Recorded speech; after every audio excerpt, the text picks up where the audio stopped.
In promotion rooms, nobody asks, who worked the hardest? They ask, whose name can we defend in 30 seconds? That's the meritocracy myth. Effort feels like the currency, but visibility and advocacy move the decision. In this episode, we'll map the mechanism, and I'll give you 3 experiments to turn performance into promotion momentum.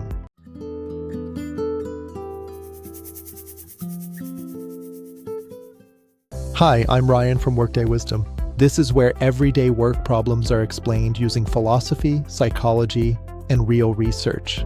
And every episode ends with concrete experiments you can try in your next workday.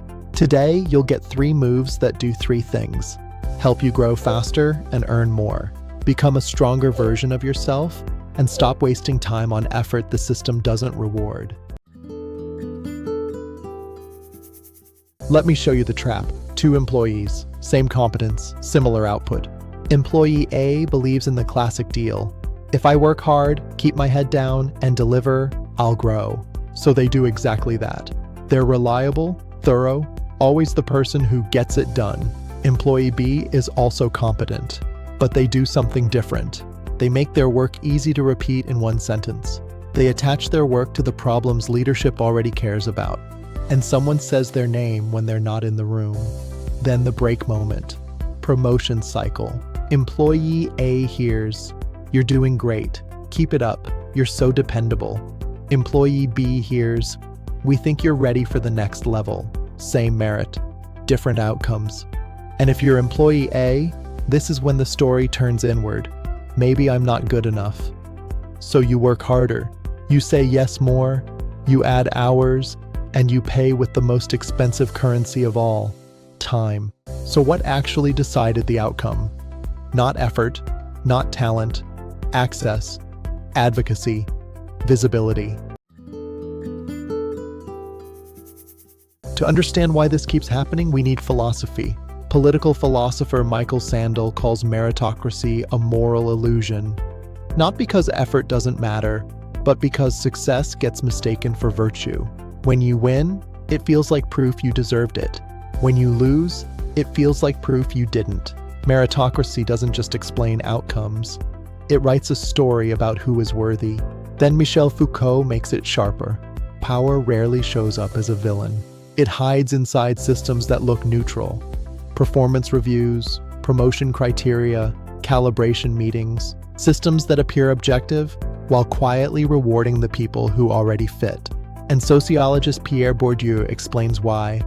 Cultural capital. Workplaces reward signals. Confidence, fluency, executive presence. Signals that aren't evenly distributed. They're learned, inherited, and amplified. So meritocracy becomes comforting because it's simple, but it becomes dangerous because it makes inequality feel earned.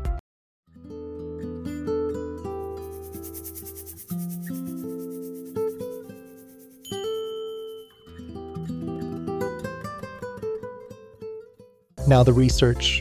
Organizational researchers Emilio Castilla and Stephen Bernard found something unsettling. In workplaces that explicitly describe themselves as meritocratic, bias can actually increase. Why? Because when people believe this system is fair, they trust their gut more, scrutinize less, and reward the people who feel right. That's the meritocracy paradox. Then there's the Matthew effect, named by sociologist Robert K. Merton, early advantage compounds. One visible win makes the next win easier. One sponsor makes the next sponsor more likely. Visibility creates more visibility. Advocacy creates more advocacy. So success isn't just the result of performance. Success reshapes how performance is perceived. That's why hard work can feel like running on a treadmill. You're producing value, but the system isn't converting it into momentum.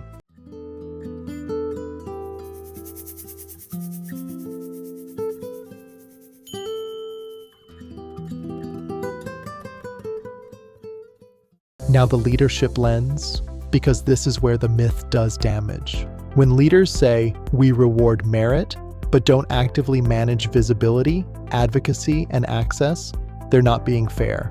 They're outsourcing fairness to an invisible system they didn't design, but still benefit from. In practice, leaders are the system.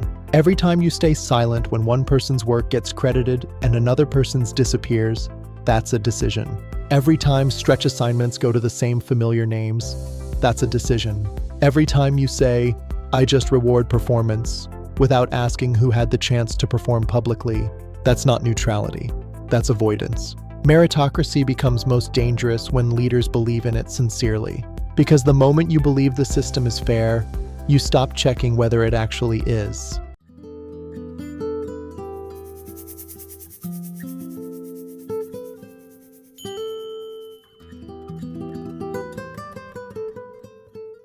Now, we move from explanation to execution. So here are 3 experiments to turn performance into promotion momentum without working more hours. Experiment 1.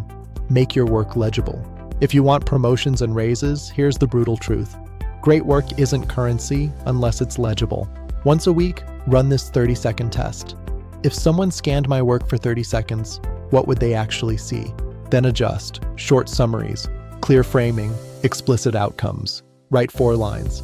What changed, what you influenced, what improved, and proof. Not because you're bragging, because decision makers don't promote what they can't explain. Experiment 2. Borrow visibility.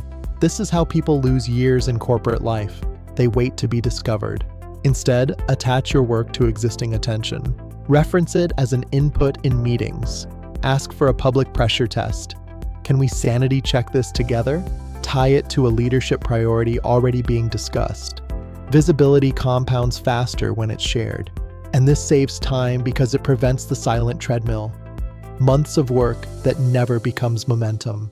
Experiment 3. Separate performance from momentum. This is the one that upgrades you internally. When something doesn't go your way, notice the first thought. If it's, "I'm not good enough," pause. Replace it with 3 questions. Was my work visible? Did anyone advocate for it? Did I have the same access as others?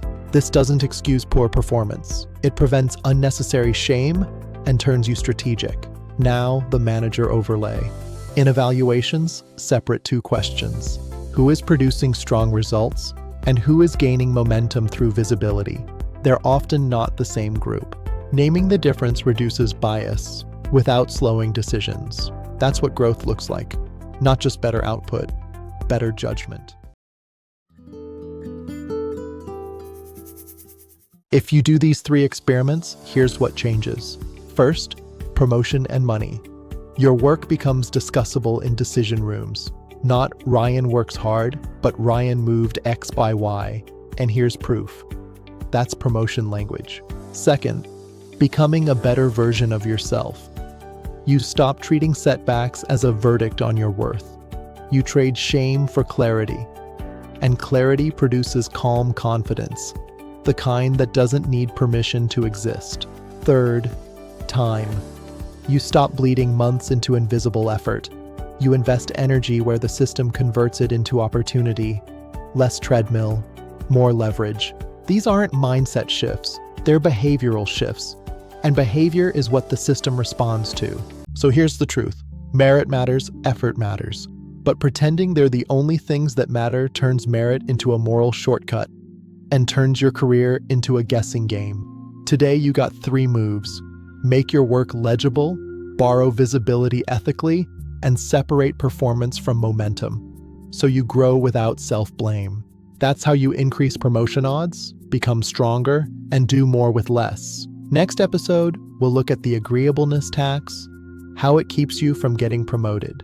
Until then, keep your work legible, keep your context named, and remember, you don't have to blame yourself for a system you didn't design.